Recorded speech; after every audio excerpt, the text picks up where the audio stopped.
ജന്മനാ ബുദ്ധിവൈകല്യമായി ജനിച്ച കുട്ടിയെ ഭ്രാന്തിയെന്ന് പറഞ്ഞ് ആളുകൾ ഒറ്റപ്പെടുത്തി. അവളുടെ രൂപത്തെ കുരങ്ങെന്ന് പറഞ്ഞ് ആളുകൾ പരിഹസിച്ചു. ഇതുപോലെയുള്ള മകൾക്ക് ഭാവിയില്ലെന്നും അതുകൊണ്ട് ഈ കുട്ടിയെ നിങ്ങൾ അനാഥാലയത്തിൽ അയക്കണമെന്നും ആളുകൾ പറഞ്ഞെങ്കിലും കൂലിപ്പണിക്കാരനായ അച്ഛൻ തൻ്റെ മകൾക്ക് എല്ലാ പിന്തുണയും നൽകി മകളെ ചേർത്തു നിർത്തി. പ്രതിസന്ധികളെ ലക്ഷ്യത്തിലേക്കുള്ള ഊർജ്ജമാക്കി മാറ്റി. തൻ്റെ മാതാപിതാക്കളായിരുന്നു അവളുടെ ശക്തി.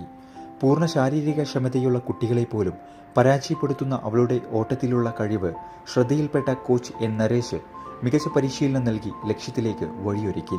വിവിധ മത്സരങ്ങളിൽ നിന്ന് നിരവധി മെഡലുകളും അംഗീകാരങ്ങളും അവളെ തേടിയെത്തി. ജപ്പാനിൽ നടന്ന പാരാ അത്ലറ്റിക് വേൾഡ് ചാമ്പ്യൻഷിപ്പിൽ നിലവിലെ റെക്കോർഡ് കാറ്റിൽ പറത്തി ഗോൾഡ് മെഡൽ നേടി ഇന്ത്യയുടെ അഭിമാനപുത്രിയായി.